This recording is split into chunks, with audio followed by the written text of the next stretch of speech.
Welcome to the Hearts Entwined podcast. In this podcast, we'll be having discussions around the secrets which attract lasting, healthy, fulfilling relationships, creating a healthy mindset, and what women should know and understand about men. Introducing your host, Lynn Smith, the Queen of Hearts, relationship expert, trainer, speaker, and best-selling author of the Cupid's Bow technique. Lynn's mission is to have a positive impact in reducing divorce, domestic violence, and suicide. Welcome to the Hearts Entwined podcast. This is your host, Lynn Smith, the Queen of Hearts.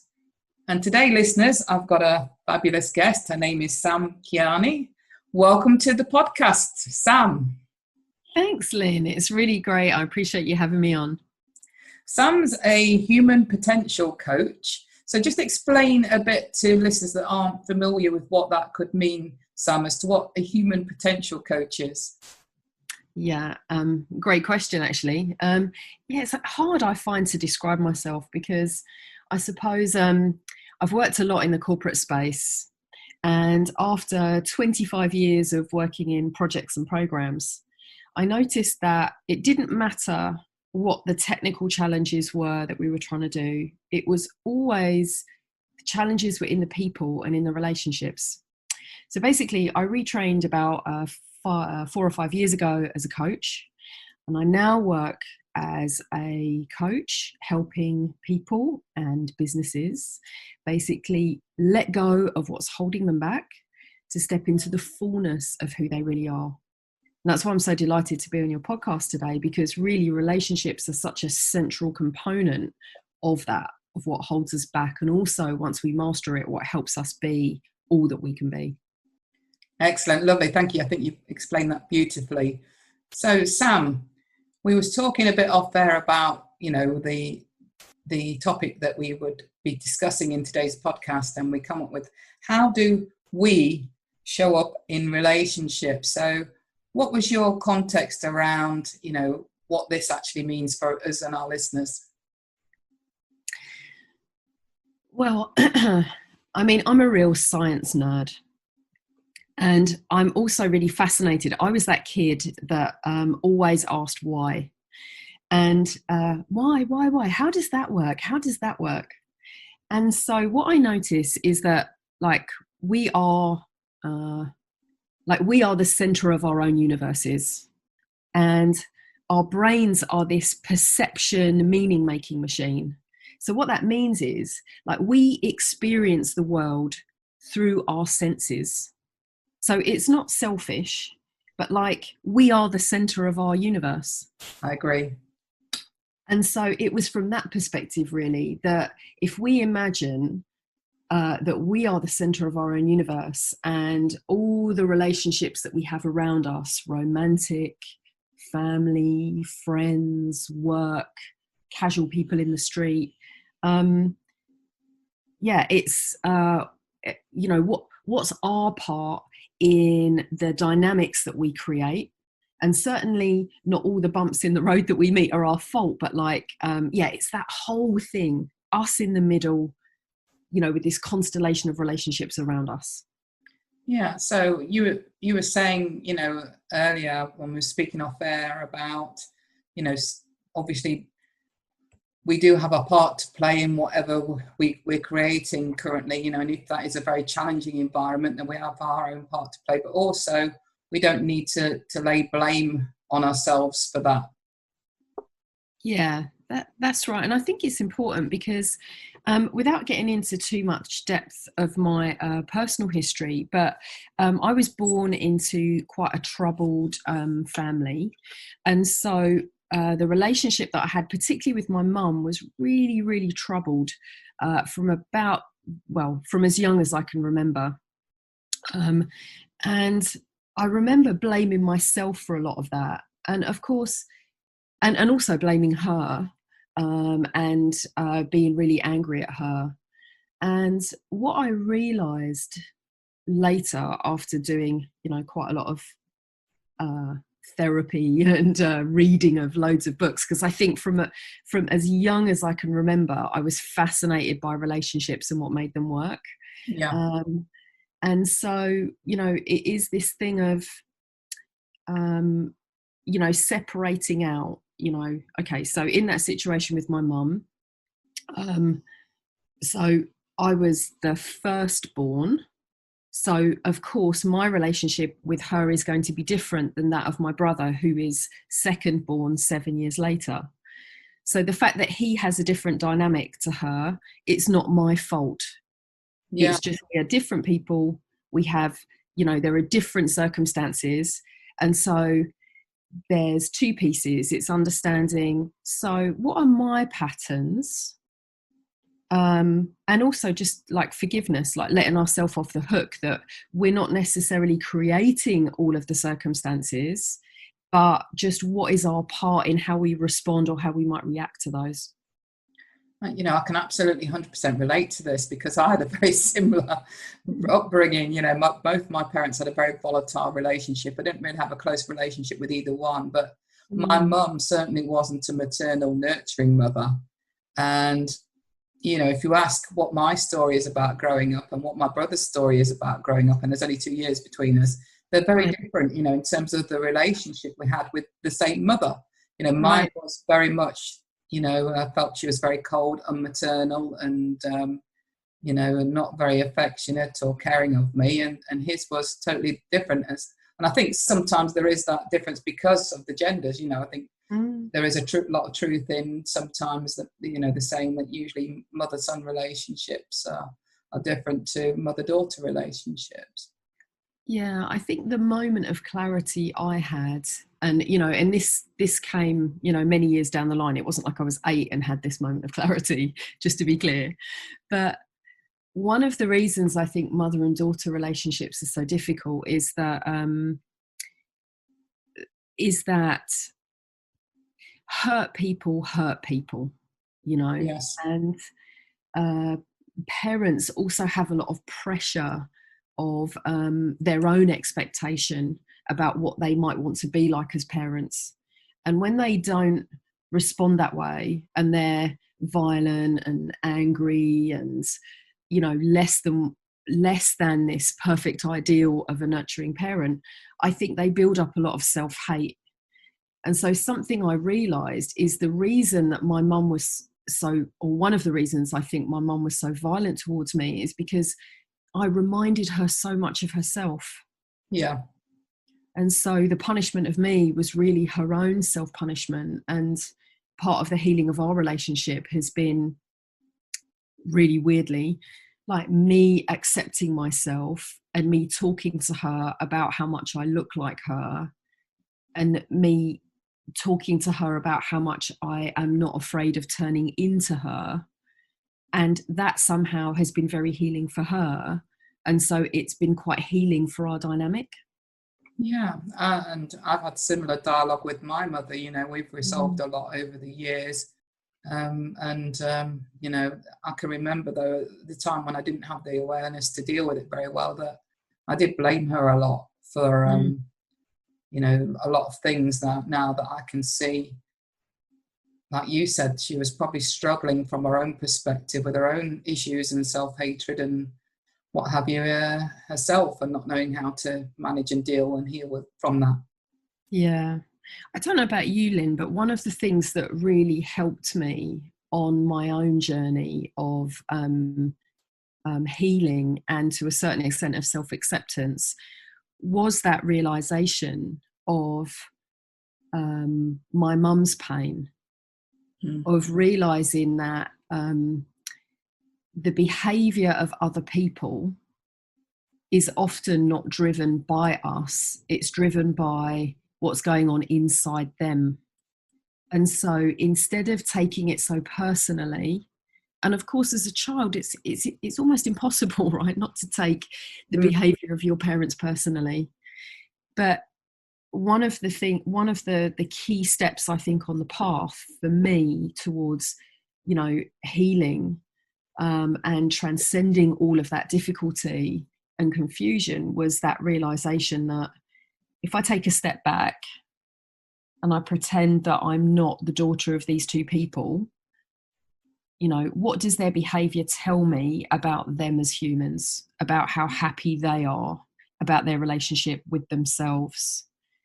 And looking through that lens, that's how I could then see that their behaviour was a manifestation of their own anger and their own grief. And I just happened to get in the way. I was like, the proverbial cat. Yeah. Yeah, I can absolutely relate to that, because I can remember having those same thoughts and thinking, you know what, I could see now that, for my mum, she felt she was trapped in a relationship that she didn't really want to be in. It was very volatile and unhealthy and toxic. And at the time, I think she felt obliged to stay in it because I was one of two kids that she felt responsible for. And then consequently, she took it out on us. Yeah. And I felt me in particular, because I was naturally, without meaning to sound as I'm blowing my own trumpet, I was naturally quite clever at school. And my brother wasn't. He had this, he was dyslexic, and it wasn't really identified in those days as being dyslexic. You were quite often labelled as stupid. And so he struggled with reading and writing. And so my mum nurtured him more, to help him with his reading and writing. And therefore, because I was seen as the one that, I suppose, anything he could do, I could do better. And so I was coping okay, that I felt I got neglected in that process. Yeah, in therapy, they can talk about the, the scapegoat child, the truth teller, the one that, sort of highlights all the problems just somehow through their own, just through their presence, really, in a way. Yeah. It's not unusual for the firstborn to be that. Yeah, I can actually, understand that and empathise with your story, relating very much and very similar to my own. So getting back to how we show up in relationships, how do you think that then, can affect romantic relationships, if we've experienced something like that in childhood? Well, I think, despite all the inner work that I'd done, my romantic relationships, like in the beginning, they weren't too problematic for me. I mean, I had the whole thing of like this internal sense of shame. I think I had a lot of internal, like I felt like there was a part of me that I was hiding that was just like not good enough, that was somehow damaged. And so although that made it, I wasn't like free and easy in relationships like some people, I wasn't unsuccessful. And I actually got married in my late 20s. And I thought I had the perfect relationship. And actually what then played out, unfortunately, was that because we both had this we both came from the same sort of family situations, and because some of that for both of us wasn't healed, we ended up kind of repeating some of those same patterns. So I had that experience really of feeling like so close with someone, feeling like I'd really met somebody who totally understood me, into just a matter of years later feeling like I didn't know that person at all, and how could we even have gotten there? Yeah. So how long were you in that relationship? Well, I think I remember it being from the day that we met to the day that the divorce was finalised was 10 years. But we were, and we were together for about 3 years before we got married. But then we were only really married for like 3 years. And the problems really set in after about 1.5 years. And I think that was because there is, some people say, like marriage is just a bit of paper. Yeah. and on one level it is, but also it's this thing that happens in your mind about finality, about permanence. And so I think getting married actually was the catalyst for things already beginning to break down. Yeah. And the thing is that we learn from every situation and every relationship, don't we? So it's never a waste. There's no point in having any regrets. even if we feel that we've spent far more time in that relationship than what we should have done, it's always perfect, isn't it? From a divine timing point of view, because you still need to learn some lessons, or they needed to learn some lessons, or whatever. Yeah, I mean, I'm so grateful really for that whole experience, because although at the time it was so incredibly painful, I would not have done all of the work and all of the learning and all of the self-discovery. I wouldn't have done it. And to be honest with you, I feel like the depth of the pain, because my marriage broke down at the same time that my dad died, and also a business that I was running kind of came to an end. So it was quite a lot to process all at once. But I think it was quite honestly, the challenge of that, the pain of that actually kind of woke me up, and this is what helped me realize that, we create our reality. And if what we're seeing in relationships are dynamics that we don't like, if it's a one-off, if it's one person doing something on one occasion, then that's kind of different. But if we see patterns, these patterns are things that we're generating. And so I've been a really big fan of Byron Katie's The Work, and also a kind of a funny mashup of Byron Katie's The Work with something else that I'd come across that just really helped me investigate these patterns. So, I mean, maybe it's something we can talk about, but I'd love to also know what kind of helped you also come through difficult relationships. I think I've always had a thirst for learning and growing, and like you, I was driven by something internally to learn more about why something was happening. Yeah. And get to the bottom of it. And for me, I think one of my biggest human needs and drivers is I've always been searching for, the love. Love for me is that bit one of the biggest powerful human needs for me that I go searching for. I don't know if you're familiar with Tony Robbins' 6 human needs, but he talks about the need for certainty, the need for variety, the need for love and connection, and the need for significance as being our 4 primary core needs. And usually, your top 2 out of those are your main drivers. And I know for me, my top 1 is literally love and relationships. And I didn't feel that, growing up with the parent environment that I had. And so I felt always driven, to find out more about relationships and how they worked, and if they weren't working, why they weren't working. Yeah, absolutely. And that's what brings us into this topic of like how we show up in relationship, because I think the hardest, because that thing about searching for love, I love how Thich Nhat Hanh talks about that we're a pot in search of a lid. And it can often feel like that, can't we? Like we've got some kind of emptiness inside us and we just need somebody else to fill it. Yeah. And I really think the key things about how we show up, it's number one, it's kind of like the clarity of, what was the situation that happened? What was my part in it? Or what was, what did the other person do? And what was my part in it? And then to really work through forgiveness. Yeah. And forgiveness, I know you know this, but, for everyone listening, it's always a good reminder that it's not making the situation okay.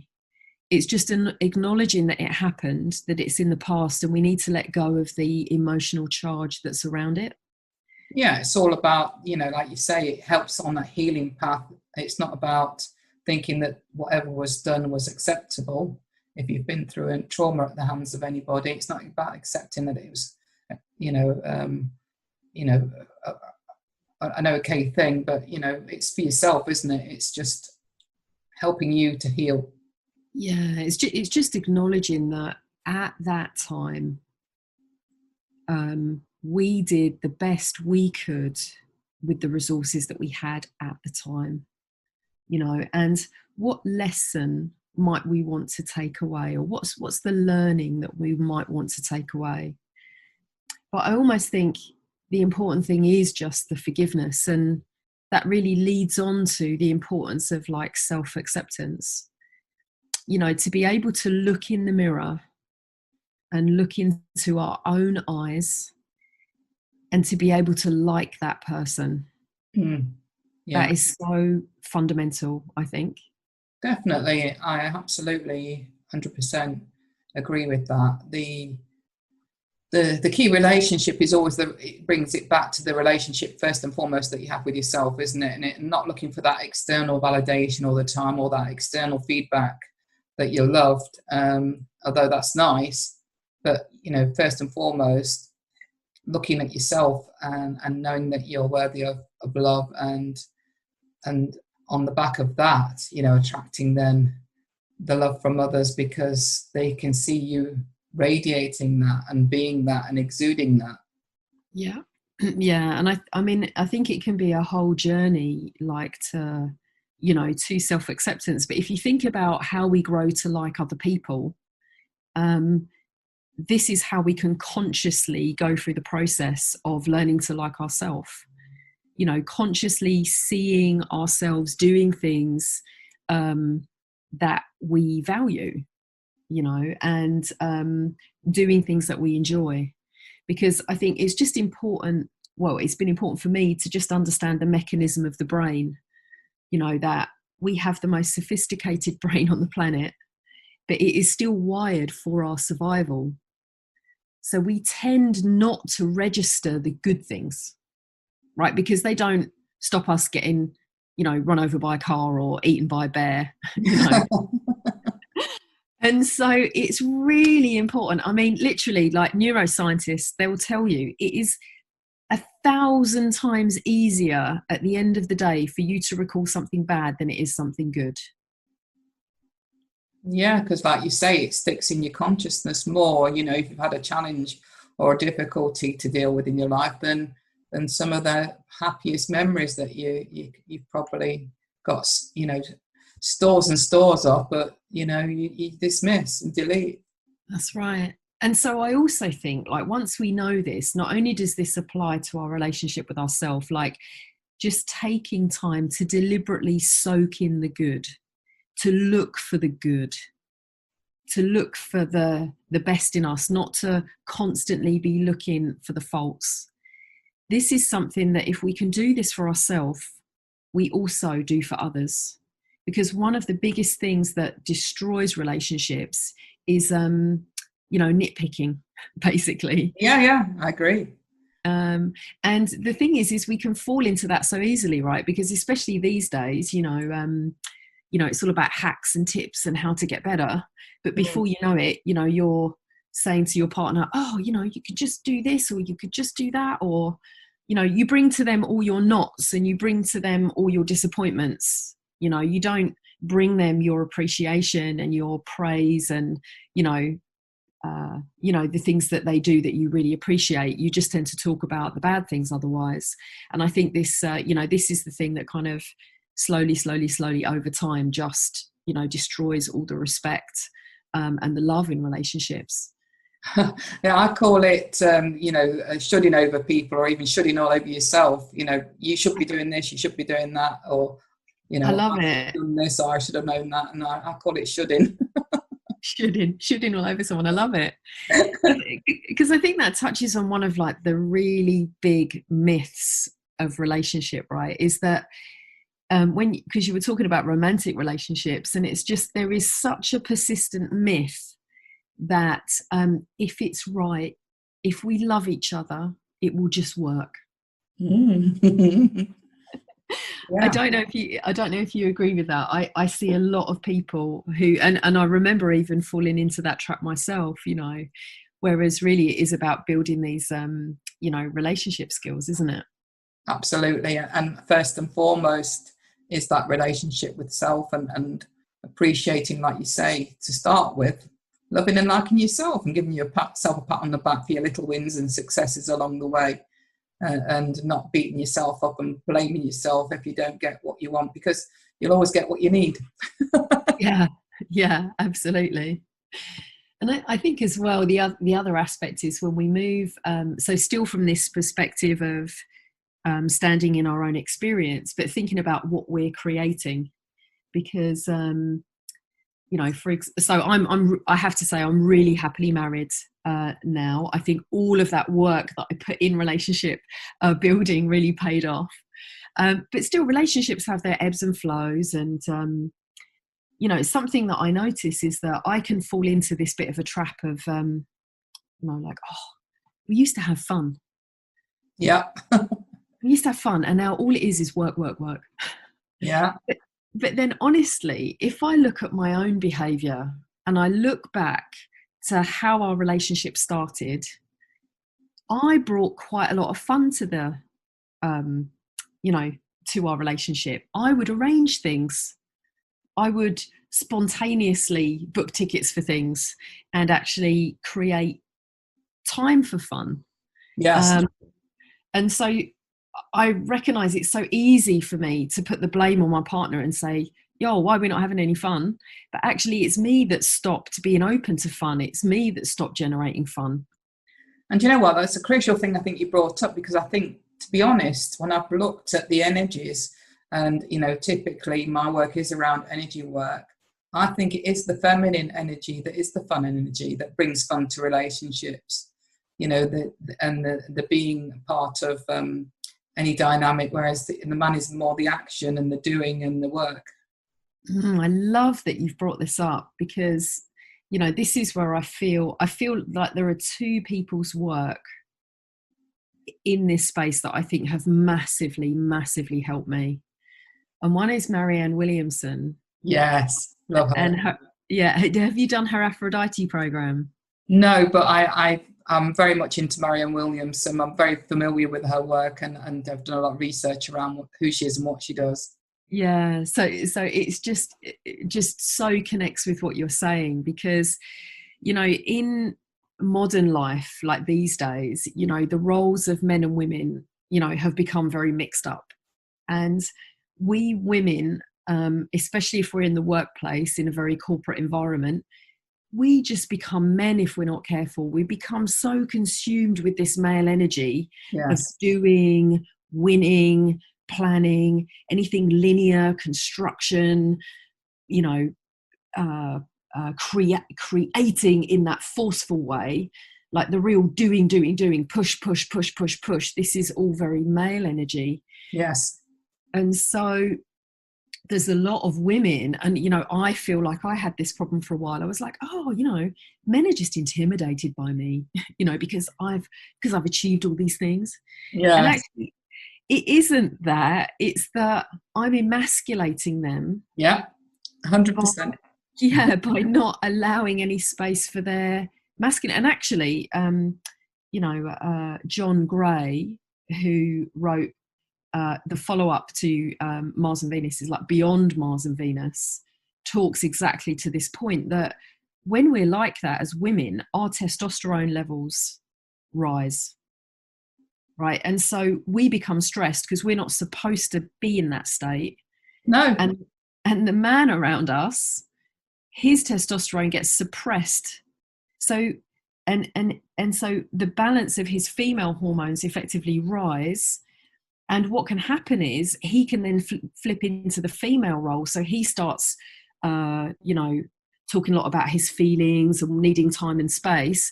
And then we're in the man role, being like, oh my God, why is he whining? I need space in my cave, And so things just get messed up. And it does just come down to us as women understanding that energetic dynamic and making space to get into our feminine again. And I love how Marianne Williamson talks about, the shower or the bath, the take an hour, like finish your work, have the cut off, and then have an hour just to kind of get into sensuous fabrics, have a shower with lovely bubble bath, and get into that feminine again. Massively. This is exactly what I teach all the time. Sam, so you're speaking my language 100%. Yeah. Oh, yummy. But the thing is, it's so powerful, because I've seen this in my own relationship, is that it's absolutely transformative. And it comes from us, right? When we make the space, when we start to nurture ourselves and we prize being rather than doing, it's massively transformational for our romantic relationships. It is, because it's the diversity of the feminine and masculine which creates the passion, which creates the pulse of aliveness. It's not that middle ground where we're operating, in the gender neutral zone, where we're flipping from masculine to feminine, and he's doing the same. That's when we've probably got either, a friendship or, conflict, because he's wanting to be the man, but you're wearing trousers as well. and all he can feel is another male energy in the room. So you're either creating conflict, or, like you said, you're causing him to step more into his feminine, which you're not going to find attractive. Yeah, that's absolutely right. And I see this even transcending to work, because there's a way that we as men and women can really support each other and become better together. And I think it comes down to this thing of, if men can enable women to feel heard, and women can enable men to feel like they're winning, then we bring the best out of each other. Yeah. And it isn't, wrong to want to be a woman. It isn't wrong to want to be a man. And I think what's happened in modern society is we're being conditioned to think it's wrong to be masculine, it's wrong to be feminine, and we all ought to be gender neutral. And we're not meant to be gender neutral, otherwise we'd just have one gender and be, asexual beings reproducing ourselves, wouldn't we? Yeah, exactly.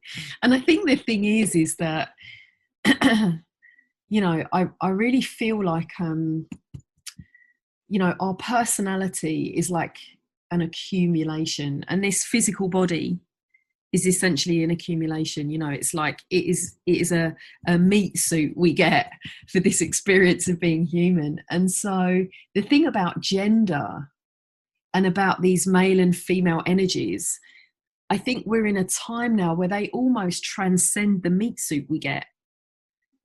And we can now play in, these energies are now not quite so fixed, and separate, right? And that's, I think, what causes a lot of the confusion. Well, what I teach is there's 5 relationship energy states, and we can flip into any one of those 5. And there's the healthy feminine, the unhealthy feminine, the healthy masculine, the unhealthy masculine. And obviously the unhealthy dynamics of those are where you've got the dysfunctional toxic relationships, and the healthy are where you've got those really blooming, happy, passionate, alive relationships. And then you've got that energy neutral zone that I was talking about in the middle, where there's not any polarization between the energies in your relationship, and you just got an okay settling for a happy-ish relationship. Yeah. And I suppose, I think with and just to the point of like the what you're teaching, is funny, isn't it? Because from a place of settling from an okay-ish relationship, and I think this is what COVID has really polarized, right, brought into really sharp focus, is the quality of the relationships we have closest to us. Because we've all been in our little bubbles of essentially what we've created. Yeah. And with just a little bit, not even a lot of it, A lot of it. I like that. But with even a little bit of awareness of relationship dynamics and a bit of self-awareness as to what we bring, and a bit of kind of conscious operating in this space, we can create such a happier situation for ourselves, because we are a social species, and so much of our happiness, whether we choose to accept it or not, is really rooted in, the relationships that are around us. I agree. That connection is so important. Even if you haven't got the love, the connection with other humans is so important as well, isn't it? That's right. And so why settle for why settle for okay when what you could have is a really amazing relationship? I think, I really, I encourage everyone, to do, your course, to read Beyond Mars and Venus, to do, to check out Esther Perel's work, or, whatever it is, like, upgrade your knowledge around relationships, because it really is one of the areas that, with just a little bit of extra knowledge and tools and practices, it really does make such a huge difference in your life. 100%. Yeah, thank you for that. And on that note, Sam, what is your best contact information for our listeners to get in touch with you? Probably the best way to reach me is via Instagram, because there you get my little tidbits that I post up every day. And also you can click on the link in my profile and get to my link tree, which has my links to everywhere. So my Instagram profile is _inspired.world. _inspired.world. Exactly. Great. So you can contact Sam through her Instagram profile, and I highly encourage people to do that. She's a superstar. I love what you're doing, Sam. I love your energy, and I will most certainly be inviting you on as a guest again. I've really thoroughly enjoyed this conversation. Thanks so much, Lynn. Yeah, it's been fantastic and so good to connect with you and your work.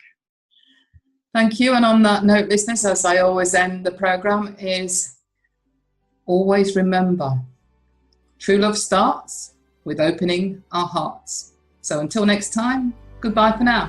Thanks for listening to the Hearts Entwined podcast. You can follow Lynn via the Facebook group Two Hearts Entwined, or search Lynn Smith, inspirational speaker, at LinkedIn, or email lynn@hearts-entwined.com.